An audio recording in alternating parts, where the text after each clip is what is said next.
Epístola do apóstolo Paulo a Tito, carta do apóstolo Paulo a Tito, capítulo 1,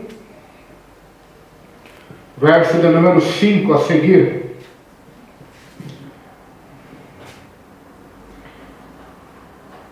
Carta a Tito, capítulo 1, logo depois de 2 Timóteo, antes de Filemão.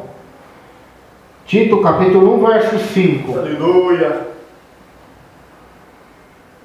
Nós vemos aqui deveres e qualificações dos ministros, dos presbíteros, pastores, bispos, obreiros na casa do Senhor. Por esta causa te deixei em Creta, para que pusesses em boa ordem as coisas que ainda restam, e de cidade em cidade estabelecesses presbíteros, como já te mandei. Por esta causa te deixei em Creta, para que pusesses em ordem as coisas restantes, bem como em cada cidade constituísses presbíteros, conforme te prescrevi. Então nós vamos estar vendo agora, hoje, nessa segunda parte do capítulo 1, os deveres e as qualificações dos ministros, dos obreiros, dos servos de Deus, que servem na igreja do Senhor. Então Paulo está dizendo: por esta causa eu te deixei em Creta, para que colocasse em ordem as coisas que ainda restam, e de cidade em cidade estabelecesses presbíteros, como já te mandei. Então Paulo deixou ele em Creta, para que ele fizesse um trabalho ali, colocasse as coisas em ordem, bem como também nas cidades, de cidade em cidade, ele levantasse obreiros, presbíteros, para dar continuidade à obra de Deus. Então, em cada cidade ali que eles passaram pregando o Evangelho, e era necessário deixar alguém para tomar conta ali, porque o que adianta eu fazer missão e pregar numa cidade e depois abandonar a cidade e ir embora? Não adiantar nada, Então, Paulo tinha essa visão, e essa visão é a visão de Deus, a visão bíblica.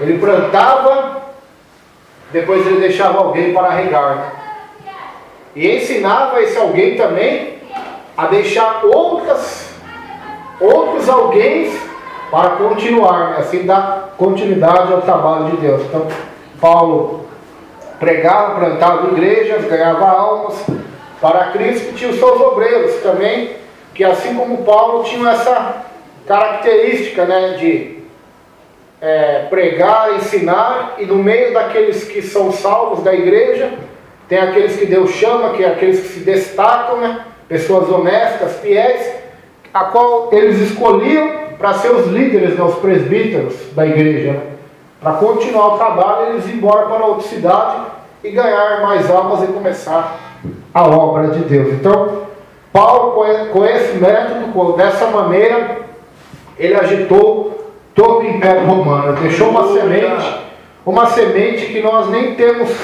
noção de quão grande ela foi, de quão somente no céu da eternidade nós poderemos ter a total compreensão daquilo que Deus usou Paulo em todo o Império Romano, fazendo a obra de Deus, pregando o Evangelho do nosso Salvador. Então ele esparramou. É a mesma coisa de eu ganhar, por exemplo, só dando um exemplo, ganhar em cada cidade que eu for, eu ganhar 10 almas. Vou dando um exemplo de Paulo. Dessas 10 que eu ganhei, essas 10 vão ganhar mais 10. E dessas aí vão sair pregadores, pastores, que vão ganhar centenas e até milhares, e até sair de suas cidades e ir para outra pregar o Evangelho. Então é mais ou menos assim que aconteceu. As almas que Paulo ganhava para Cristo, ele as ensinava a palavra de Deus, a doutrina de Cristo, e levantava dentre elas homens de Deus, presbíteros, pregadores, que pudessem também fazer o mesmo que ele fazia, pregar a palavra de Deus, ser missionário, ser enviado de Deus, tanto em suas cidades como até os confins da terra. Então é isso que ele fez com Tito, e ensinou Tito a fazer também com aqueles a qual ele ganhava para Cristo Jesus.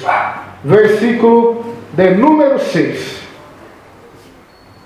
Constituir-se presbíteros, conforme te prescrevi, alguém que seja irrepreensível, marido de uma só mulher, que tenha filhos crentes, que não são acusados de dissolução, nem são insubordinados. No outro versículo, senta lá, agora para sentar. Versículo 6. Aquele que for irrepreensível, marido de uma mulher, que tenha filhos fiéis, que não possam ser acusados de dissolução, nem são desobedientes. Então aqui está as características, né, dos presbíteros a qual Paulo queria. Primeiramente, fosse um homem irrepreensível, ou seja, um homem irrepreensível como marido, como pai, como cidadão, né? Um cidadão que paga as suas contas em dia, um cidadão que tem seu nome limpo, né, perante a sociedade, um cidadão honesto, um cidadão que não é maldizente, fofoqueiro, arrogante. Então um homem irrepreensível, marido de uma mulher, ou seja, quantos e quantos existem na face da terra que são maridos de várias mulheres, né? Que casam, descasam, casam e se ajuntam. Então, marido de uma só mulher, ou seja, um homem fiel, que tenha filhos fiéis, fiéis ao Senhor, fiéis à palavra de Deus, que não possam ser acusados de dissolução, nem são desobedientes, ou seja, que seus filhos, os filhos deste homem de Deus, ou deste obreiro, não sejam acusados de bebedice, né, de glutonaria, de orgia, nem de desobediência à palavra do Senhor. Então, que seus filhos sejam criados na palavra do Senhor. Versículo 7. Versículo 7. Porque é indispensável que o bispo seja irrepreensível, como despenseiro de Deus, não arrogante, não irascível, não dado ao vinho, nem violento, nem cobiçoso de torpe ganância. No outro versículo, porque convém que o bispo seja irrepreensível, como dispenseiro da casa de Deus, não soberbo, nem iracundo, nem dado ao vinho, nem espancador, nem cobiçoso de torpe ganância. Então, se nós compararmos esta palavra com lá em Timóteo, Paulo vai falar quase as mesmas palavras. Então convém que o bispo seja irrepreensível novamente, como servo de Deus, o dispenseiro, o ministro da casa de Deus, aquele que vai alimentar o povo com a palavra de Deus, que ele não seja orgulhoso, soberbo, se achar o melhor pregador, o melhor pastor, o homem mais inteligente, mais sábio, que ele não seja soberbo, o líder da igreja, porque o líder da igreja, o bispo, né, os presbíteros têm que ser os mais humildes, né, os servos, que não sejam iracundo, pessoas movidas pela ira, movidas pelo ódio, que não sejam pessoas iracundas, nem dadas ao vinho, beberrões, que têm vícios, né, do vinho, né. Então aqui podemos falar de todos os vícios, né? Não só o vício da bebida, como do cigarro e outros mais, né? Porque até então naquela época também não existia o cigarro, né? Senão teria sido falado aqui também. Então que o obreiro, que o homem de Deus, que os líderes não sejam dados ao vinho, aos vícios, né? Como os homens carnais são, nem espancador. Espancador nós vemos também como violento, pessoas violentas. Então nós observamos que muita gente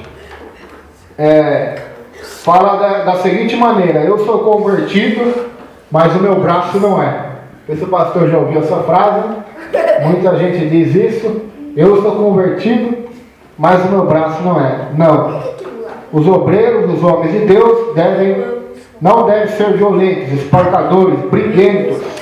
Então, o que tem de crente, o que tem de obreiro, o que tem de pastores briguentos, que saem até do tapa, se duvidar, não é brincadeira. Então, que eles não sejam espancadores, violentos, pessoas que espanquem, né? O que tem de marido que bate na mulher também não é brincadeira.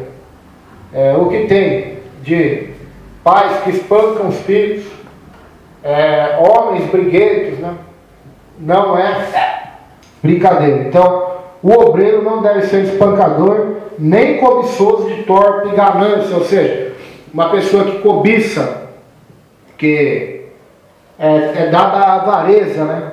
Que se entrega à avareza, cobiçoso de torpe ganância. Por quê? Porque se for assim, quando ele está no ministério, ele vai roubar os dízimos para ele, vai roubar as ofertas para ele vai usar do evangelho para se enriquecer, como tem acontecido na nossa geração. Por quê? Porque muitos que têm sido separados e consagrados nas igrejas se inclinam a este caminho, por ter exatamente esta inclinação, né? A cobiça, a ganância, ao desejo pelo dinheiro fácil, por encher seus bolsos de dinheiro. Então, o verdadeiro homem de Deus, o servo do Senhor, deve ser um homem que não é dado a cobiça, nem tem torpe ganância. Versículo número 8. Mas dado a hospitalidade, amigo do bem, moderado, justo, santo, temperante. Antes hospitaleiro, amigo do bem, sóbrio, justo, piedoso, que tenha domínio de si. Então, que o homem seja o obreiro, né? Que tem que ser uma pessoa hospitaleira. O que é uma pessoa hospitaleira? Que trata bem os visitantes, que trata bem os estrangeiros. Assim como naquela época as pessoas viajavam muito, sempre havia estrangeiros na cidade. Então eles deviam tratar bem essas pessoas, deviam tratar bem os pregadores que vinham de fora, acolhê-los bem nas suas casas, tratá-los como se fosse o próprio Cristo que estivesse ali visitando as suas casas. Então, uma pessoa hospitaleira, uma pessoa amiga do bem, ou seja, uma pessoa que faz o bem, que é amiga do bem, não amigo do mal, mas do bem. Assim como Jesus, a Bíblia diz que Jesus andou por toda a Judéia fazendo bem a todos. Então, essa é a característica do verdadeiro homem de Deus, do obreiro, né? Amigo do bem, moderado, uma pessoa moderada. A Bíblia diz, inclusive o apóstolo Paulo falou este versículo que eu vou citar, que as nossas palavras devem ser moderadas, temperadas como sal. Ou seja, uma pessoa moderada, que sabe se portar, que sabe se colocar diante da sociedade. Pessoa moderada, equilibrada, justa. A pessoa justa, ou seja, que age na justiça, com justiça, que luta pela justiça. Uma pessoa justa, uma pessoa santa, né? Um homem separado, dedicado a Deus, com vida de oração, com vida de entrega a Deus, com vida de piedade, uma vida consagrada ao Senhor, né? Separada do mundo para servir a Deus. Temperante. O que é uma pessoa temperante? É uma pessoa que tem domínio próprio, que o seu temperamento não ela domina, mas ela domina o seu temperamento. Ela não é dominada pelos seus temperamentos de fúria, de ira, ou até mesmo de tristeza, né? Porque tem se me fala a memória, psicólogo, eu entendo muito desses assuntos, não sei se foi Freud, falou que tem 4 tipos de pessoas, né? Os melancólicos, os fleumáticos, o sanguíneo, e mais um que eu esqueci agora.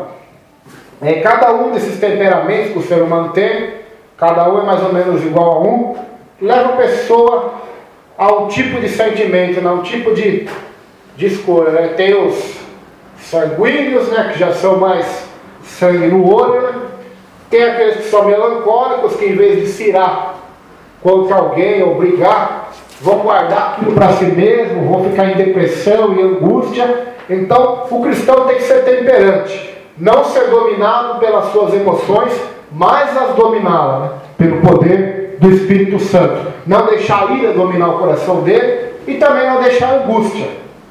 Porque tem gente que não deixa a ira dominar, mas deixa a angústia, não tem, pastor? E tem gente que não deixa a angústia dominar, mas deixa a ira dominar.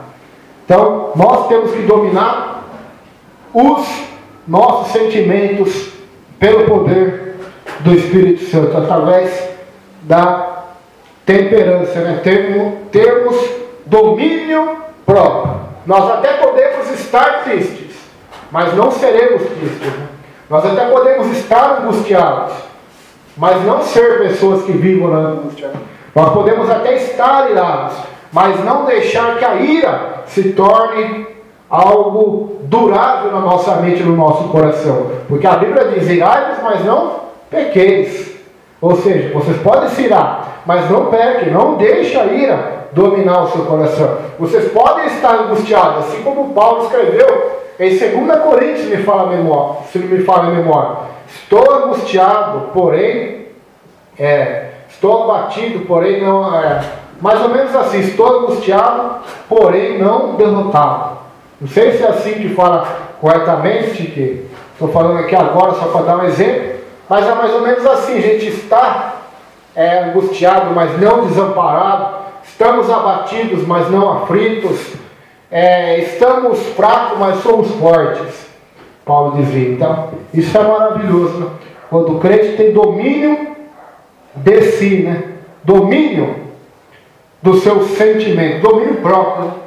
Quando vem o orgulho no coração, o orgulho na mente, ele já domina aquele pensamento, aquele coração de orgulho, para um coração humilde, para uma pessoa humilde, não deixando o orgulho, a ira, a angústia, a tristeza tomar conta da sua vida, mas ter domínio de si, ter domínio próprio. Então, é uma característica do servo de Deus. Nós precisamos, mais do que nunca, os obreiros, os presbíteros, os líderes da igreja precisam de domínio próprio, para não serem dominados pela ira, nem pela vaidade, nem pela angústia, nem pelo medo, nem pela depressão, nem pelo orgulho, nem por nada, mas serem dominados pela palavra de Cristo, né? Pelo Espírito de Deus. Porque nós vemos na Bíblia vários casos de pessoas que são dominadas, né? Jonas deixou-se dominar pelo medo, não teve domínio do medo, né? Satanás se deixou dominar pelo orgulho. Vemos vários homens. Davi também se deixou dominar pelo orgulho e mandou contar o seu exército, né? Então, existem vários exemplos na Bíblia de pessoas que são dominadas, né? Demas se deixou dominar pelo mundo e abandonou o ministério do Senhor, né? Porque amou o mundo, como está lá em 2 Timóteo. Então temos que ter domínio próprio. Versículo 9. Versículo 9. Apegado à palavra fiel, que é segundo a doutrina, de modo que tenha poder, tanto para exortar pelo reto ensino, como para convencer os que o contradizem. Retendo firme a fiel palavra, que é conforme a doutrina, para que seja poderoso, tanto para admoestar com a sã doutrina, como para convencer os contradizentes. Então aqui nós observamos também uma das características fundamentais para o homem de Deus, para o obreiro, ou obreira, para o pregador, para o líder, e acrescento aqui um acréscimo meu, né, para o cristão em geral, né?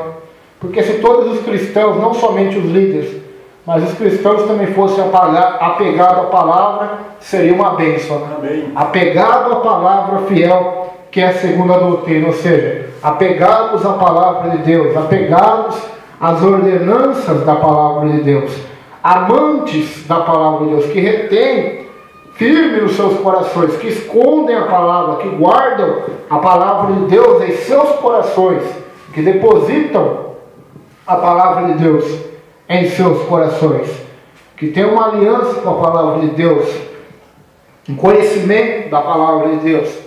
Lembrando-nos de que Paulo também disse lá em 1 Timóteo para os obreiros, para Timóteo: procura te apresentar a Deus aprovado, como obreiro que não tem do que se envergonhar, que maneja bem a palavra da verdade. Ou seja, nós precisamos manejar a palavra da verdade, conhecer a palavra de Deus, conhecer as Escrituras, né? Quantos pastores, quantos líderes, quantos pregadores não leem a Bíblia? Não leem a Bíblia. Isso é terrível.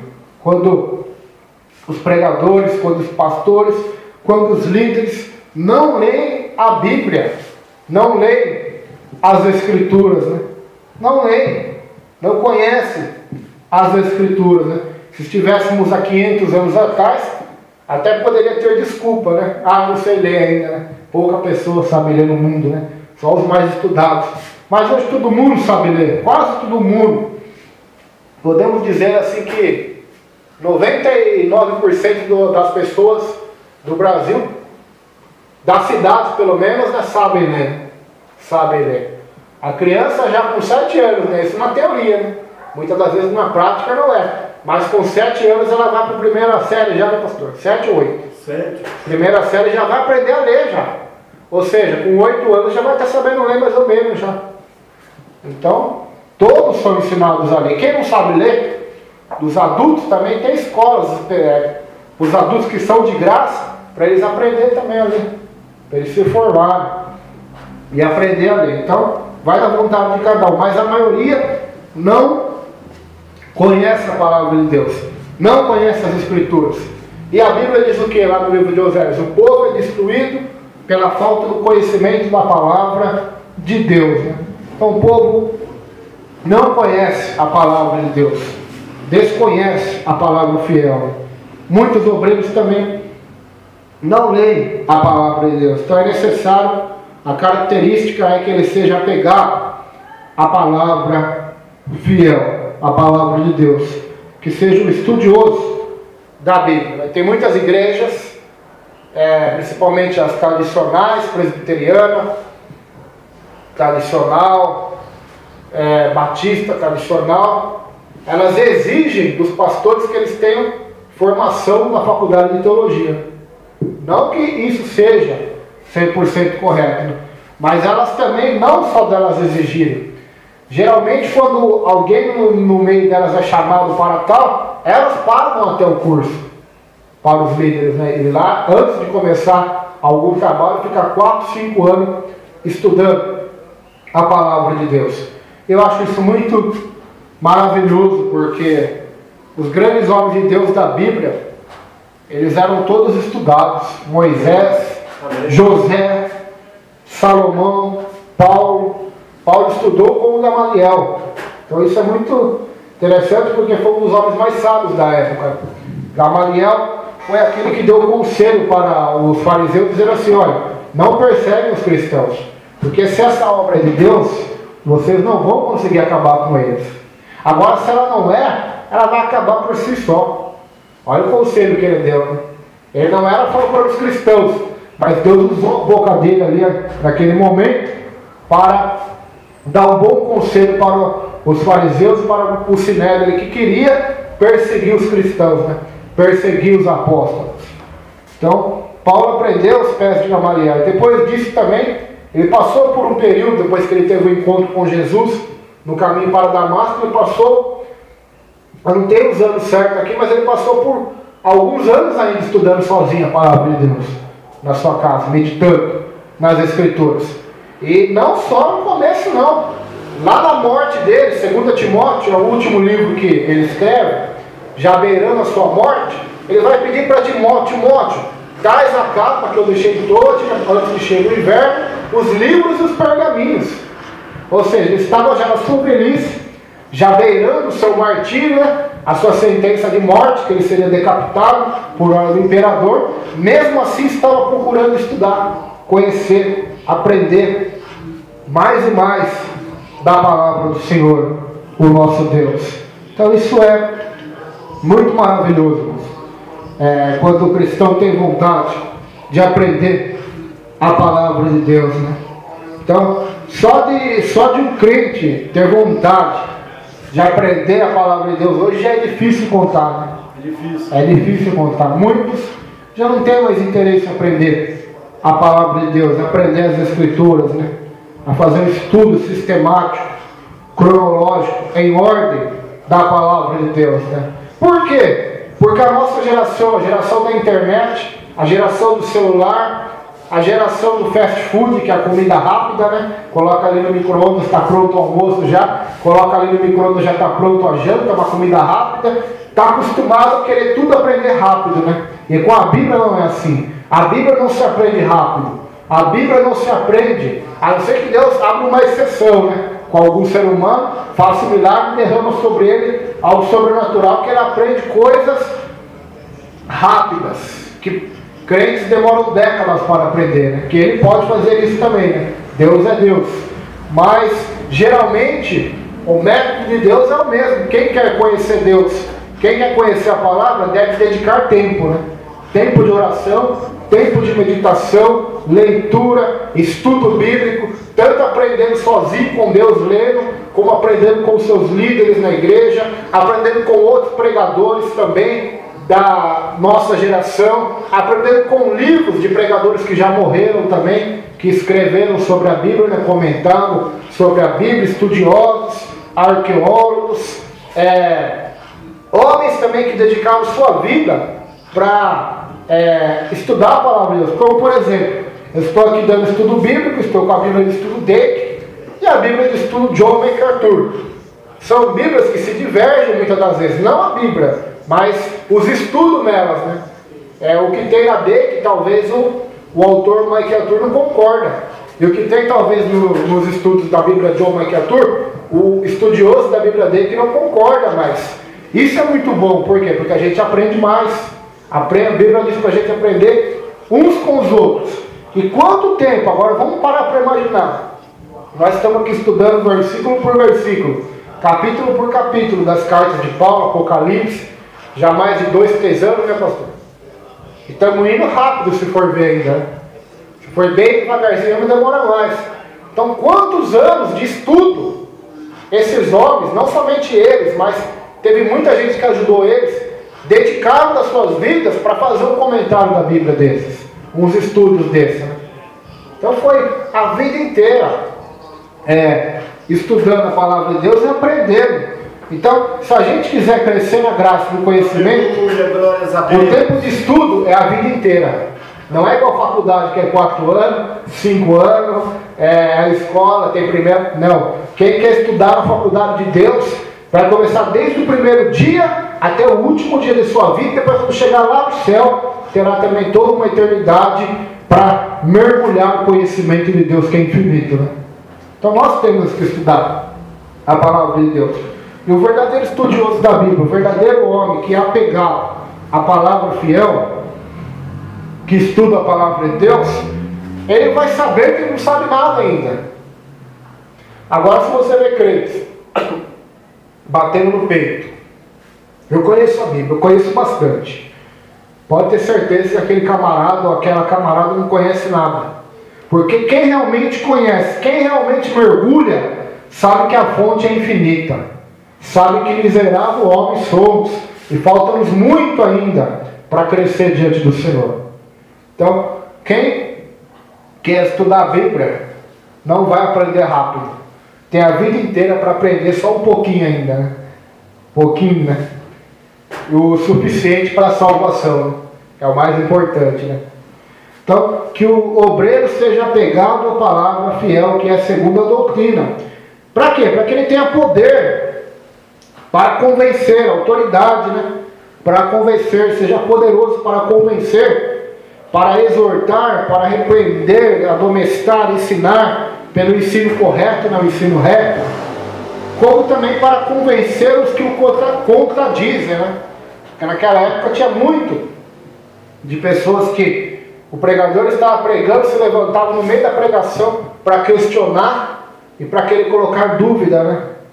Então o pregador tinha que ter o poder da palavra de Deus, do Espírito de Deus, tanto para ensinar, admoestar com o reto ensino, né? Com o ensino correto, sadio, como também para convencer os contradizentes. Ou seja, tem crente hoje que não consegue conversar com pessoas de outras religiões. Por que não consegue? Porque não tem argumentação, não tem conhecimento nenhum da palavra de Deus, nem tampouco das outras religiões, para poder confrontá-las com a verdade, para poder mostrar a realidade da palavra de Deus.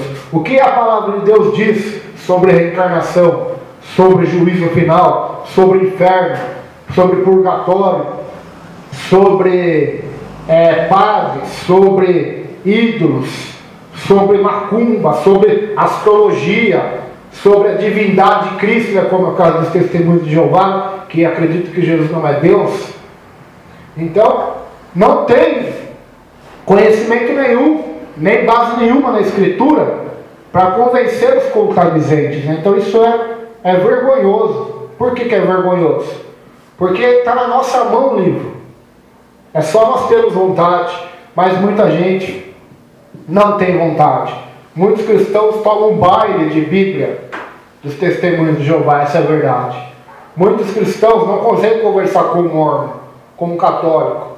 Conversar amigavelmente, pacificamente, sem brigar, sem alterar a voz. Porque quem conhece não precisa se alterar, né? Quem conhece a palavra. Quem sabe do que está falando não precisa alterar a voz, não precisa brigar, não precisa pisar em ninguém. Mas vai falar com mansidão, para ver se alguém vai ouvir e se arrepender, né? Conforme ensina a palavra de Deus. Também diz que o obreiro tem que exortar, né? A admoestar com a sã doutrina, com o reto ensino, ou seja, o ensino reto.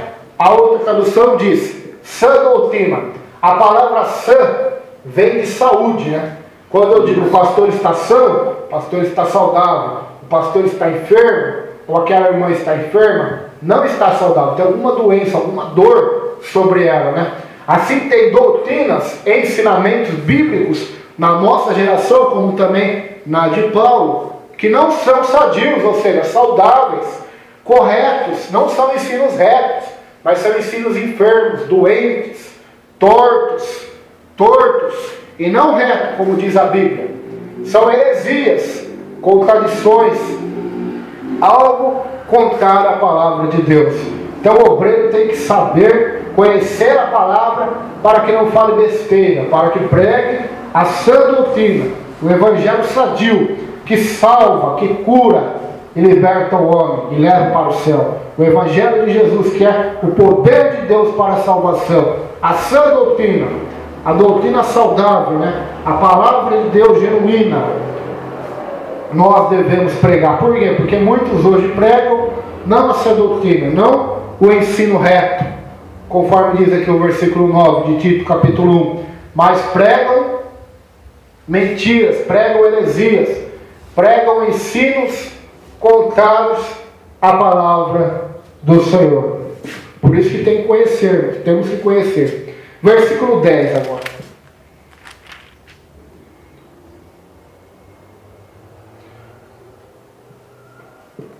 Aqui nós vamos ver os falsos mestres e as falsas doutrinas. A partir do verso 10 agora. Porque existem muitos insubordinados, palradores, frívolos, enganadores, especialmente os da circuncisão.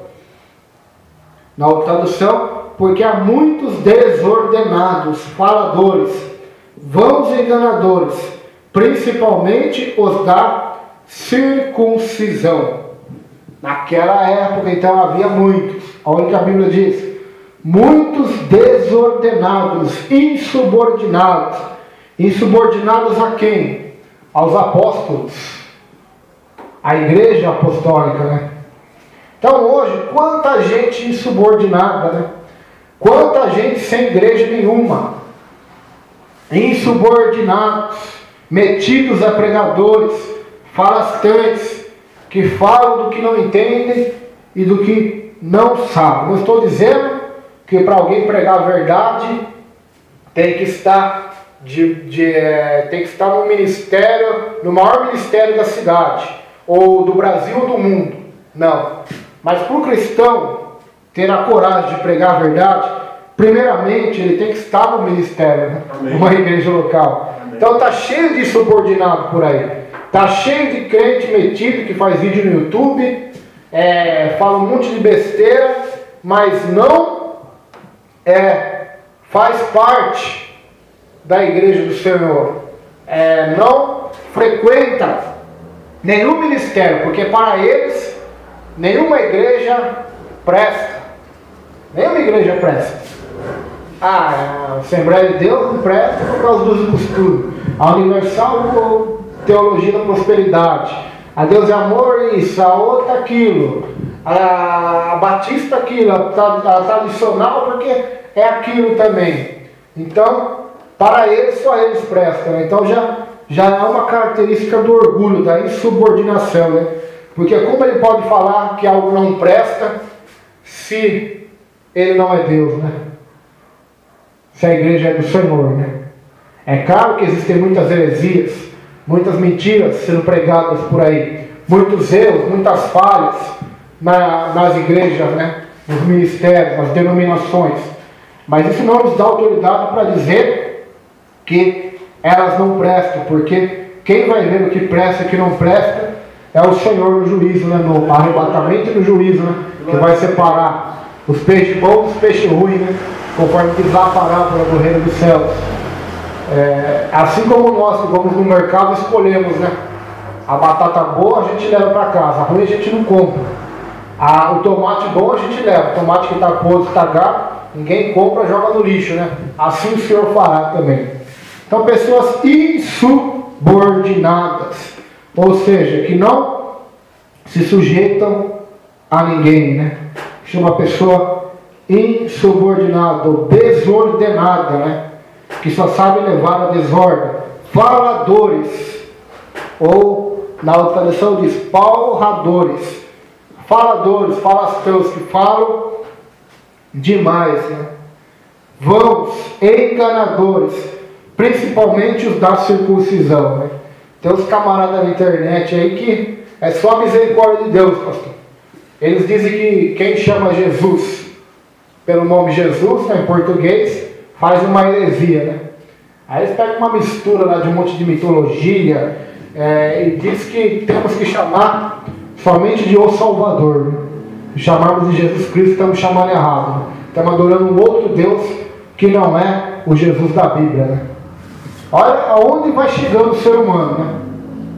Chamar Jesus de Senhor também é errado, porque Senhor na palavra significa Baal, né? Baal significa Senhor, lá no Antigo Testamento. Então eles fazem uma mistura, confunde a cabeça das pessoas e não leva ninguém à verdadeira salvação do Senhor. Então está cheio desses falastrões, né? As Escrituras, o que eles ensinam também, eles ensinam que a Bíblia não é a palavra de Deus. Ela contém a palavra de Deus, ou seja, algumas coisas da Bíblia é a palavra de Deus e algumas coisas não são. E quem sabe o que é e o que não é? Somente eles que sabem.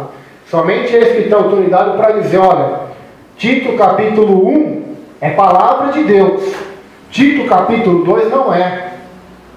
Então, são medíocres, hipócritas, e se tornam filhos do inferno, porque querem dizer da Bíblia, ou querem interpretar a Bíblia como eles querem, né? Querem fazer, querem formular, assim como o livro dos Testemunhos de Jeová, dizer o que é de Deus e o que não é na Bíblia, né? Então, coitadinho dessas pessoas, né?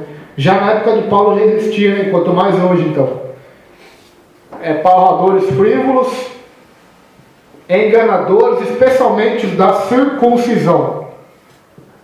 Então, na época de Paulo tinha os da circuncisão.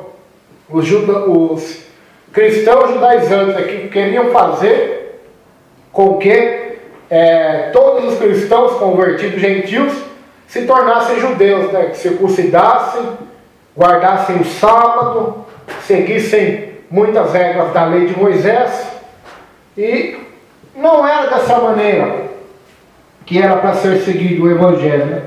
Então Paulo chama essas pessoas de enganadores, especialmente os da circuncisão.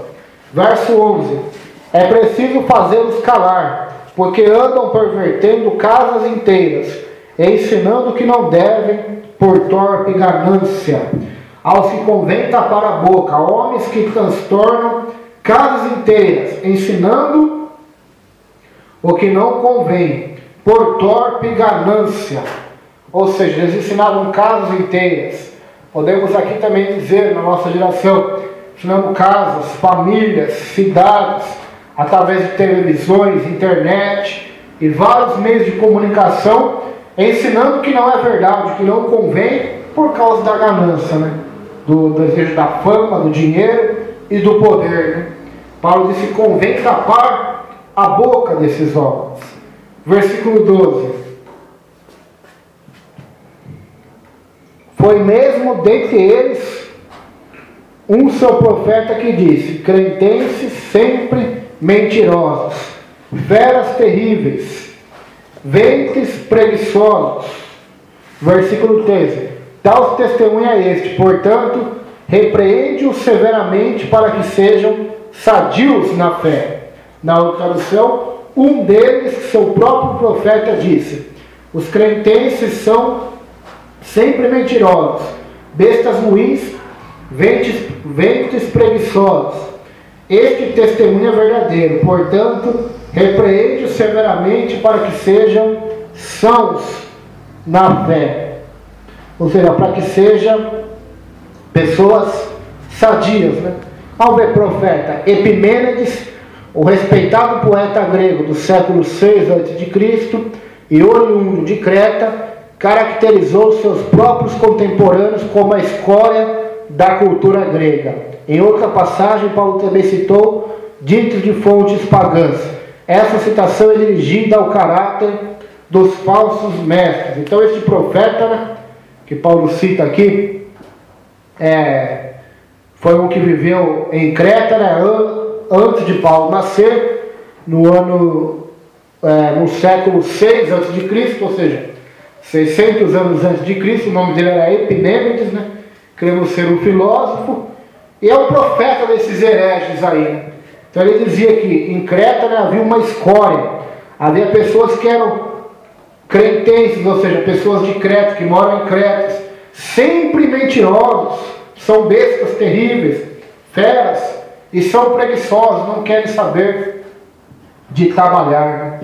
Então essa é a característica dos falsos mestres. Por isso que eles pregam o evangelho, entre aspas, né, o falso evangelho, para ganhar dinheiro, que não querem trabalhar, porque são bestas ruins e são mentirosos.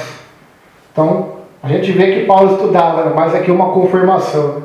Falando, citando um profeta, né, deles, né, não de Deus, né, mas da religião deles, da cidade deles, que eles conheciam quem era.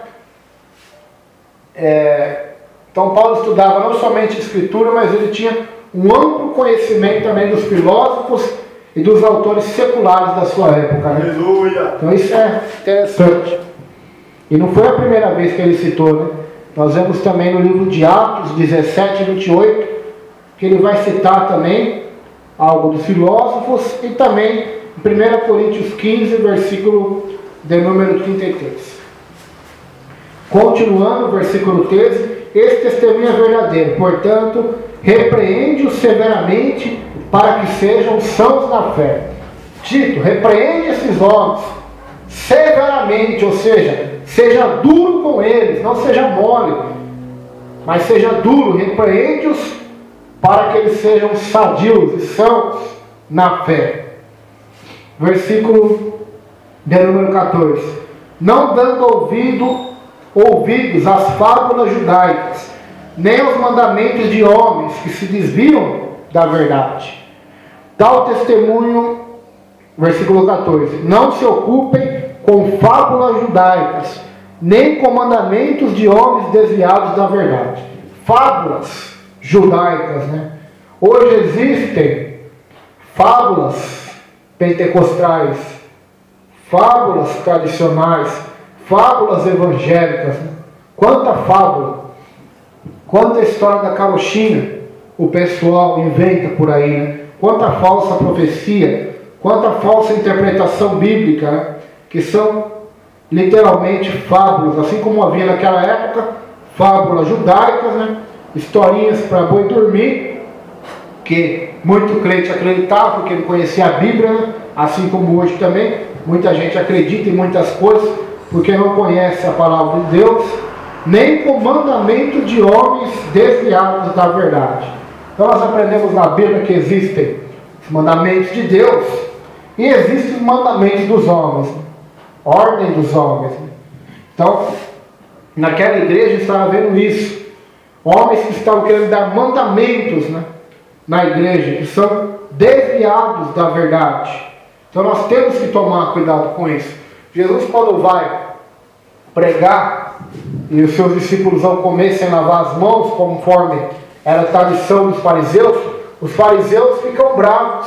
E Jesus fala assim: olha, vocês invalidam a palavra de Deus por causa da vossa tradição. Ou seja, vocês preferem mais os seus mandamentos, a sua religiosidade hipócrita, a sua tradição, os seus costumes, do que a palavra de Deus.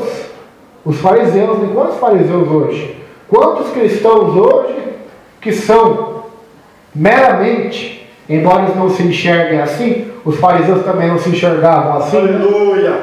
Eles são meramente fariseus hipócritas, né? Medem as pessoas pela roupa, medem as pessoas por tradição que aprenderam dos pais, medem as pessoas por mandamentos não da Bíblia, mas deles, regras deles, regras denominacionais, regras pentecostais, tradicionais. Então temos que tomar cuidado com isso, né? Tem igrejas que tem mandamento dos homens, por exemplo. Tem denominações que proíbem seus membros de terem qualquer convívio com membros de outras igrejas, né? E de visitar. Mandamento do homem, não é da Bíblia, é do homem. Tem igrejas que batizam de novo, né? Porque acham que o batismo das outras igrejas não são corretos, né? Não vale nada. Mandamento do homem. Então, temos que tomar cuidado com isso. Na época de Paulo isso aqui já era grande, existiam muitos, né? Paulo dizia no versículo 10. E hoje também existem mais ainda do que naquela época, né? Faladores, falastrões, que querem falar e fazer fábulas e inventar coisas que não estão na Bíblia. Elas contam fábulas e mandamentos de homens desviados da verdade, né? Então, não é isso que eu falar aqui, mas já ouvi cada besteira, pastor, que tem gente que inventa por aí, né? Cada besteira. Então nós temos que tomar cuidado com isso, né? O resumo dos mandamentos de Deus são dois, né? Jesus disse: amará a Deus e amará o teu próximo como a ti mesmo. Então, destes dois mandamentos são a raiz, podemos dizer assim, de todos os outros textos da Bíblia, né? Sai desses dois mandamentos: não matarás. Então, se você ama teu próximo, você não vai matá-lo, né? Não adulterarás. Então, se você ama teu próximo, tua esposa, você não vai adulterar. Se você ama teu próximo também, vai pregar a verdade para ele. Não vai adulterar a palavra de Deus para ele. Se você ama a Deus, você não vai adulterar também Deus com outros ídolos, né? Então, não dirás falso testemunho contra o teu próximo. Então, se você ama o teu próximo, você não vai mentir, você não vai caluniá-lo, vai difamá-lo pelas costas. Então, por isso que Jesus diz que esses dois mandamentos, eles resumem toda a lei e os profetas, né? Porque deles sai todo o restante do conteúdo da palavra de Deus. Então, mandamentos de homens desviados da verdade. Então, quando a pessoa se desvia da Bíblia, que é a verdade, ela vai inventar um monte de mandamento, um monte de regrinha, um monte de religião, para tentar ser salvo por aquilo que ele criou, né? E não por aquilo que está escrito na Bíblia. Então os homens fazem isso, né? porque é mais fácil até, né? Inventar um monte de coisa, um monte de regra, e ser salvo pelas regras que eu invento, do que crer no verdadeiro Evangelho do Senhor, né? Que é o poder de Deus para a salvação. Versículo 15.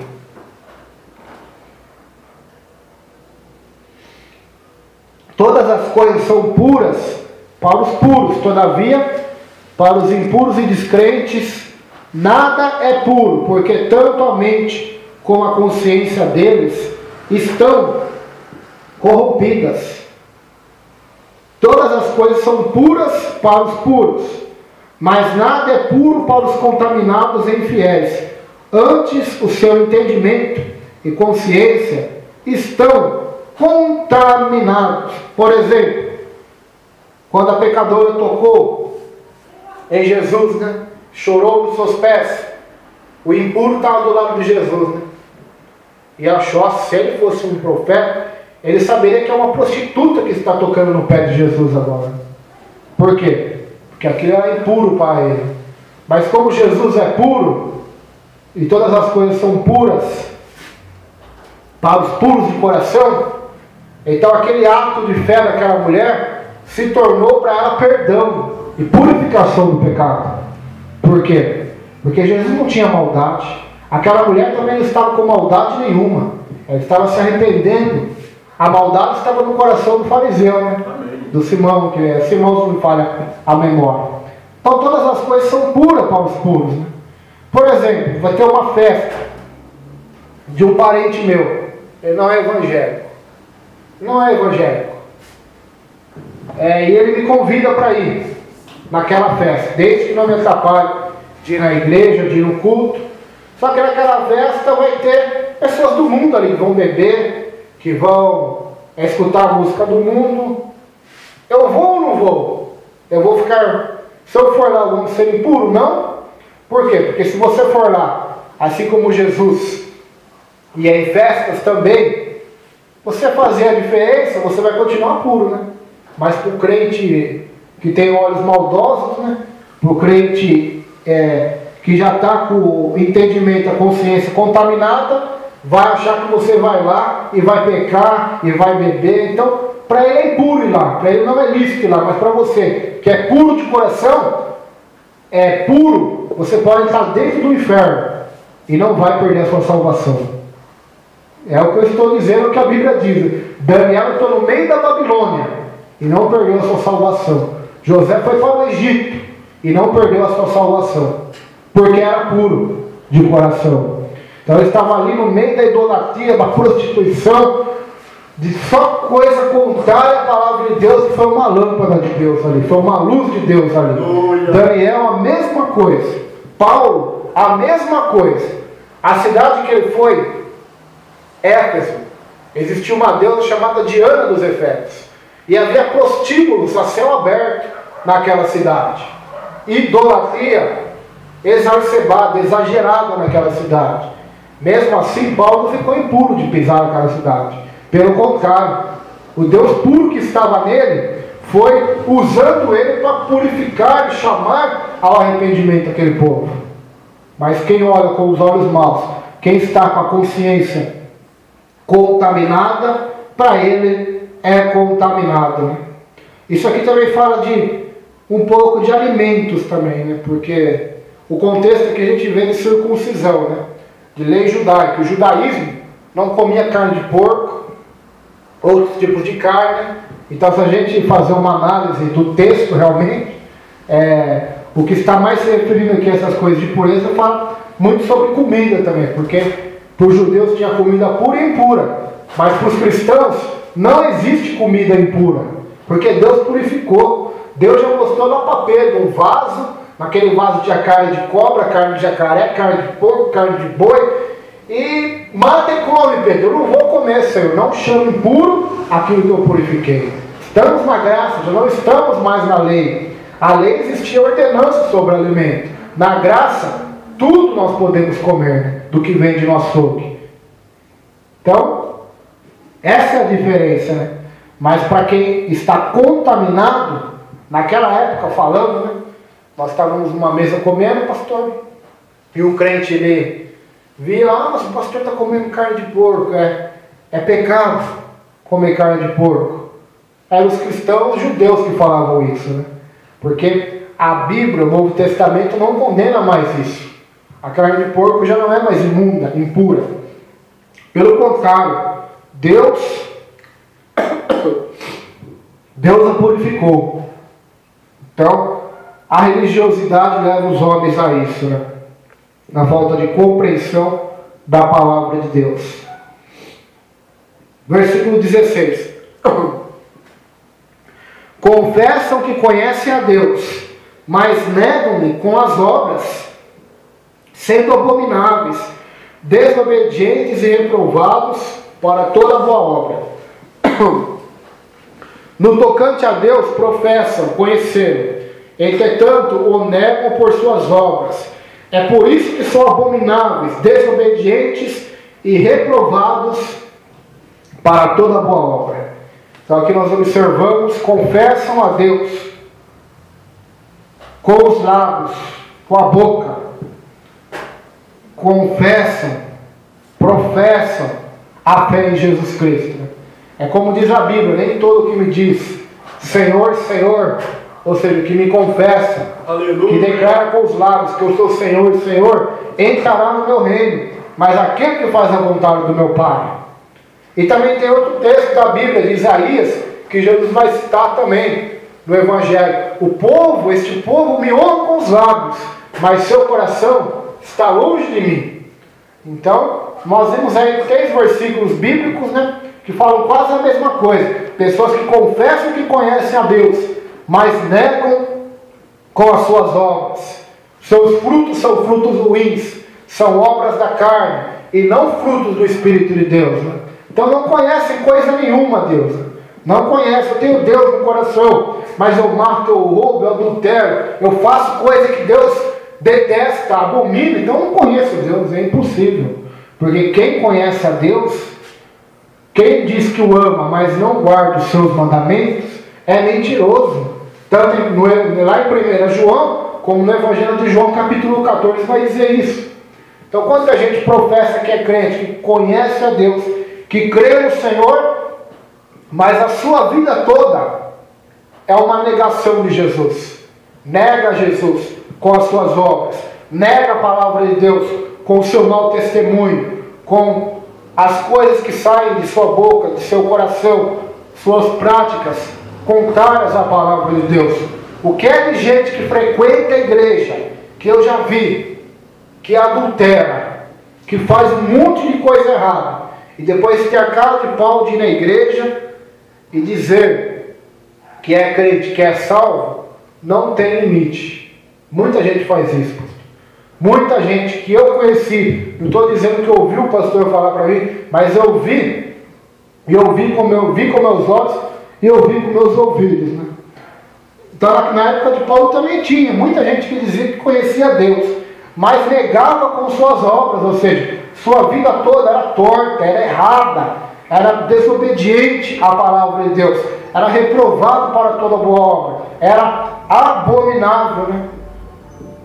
E aqueles da televisão, que a gente viu na televisão, né, que são pastores homossexuais, professam que conhecem o Deus do amor, né, mas estão negando com a sua obra, estão negando com a sua prática.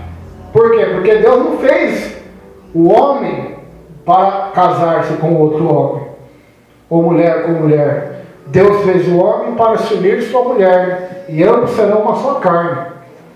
Então, a primeira instituição que Deus fez foi a família, né?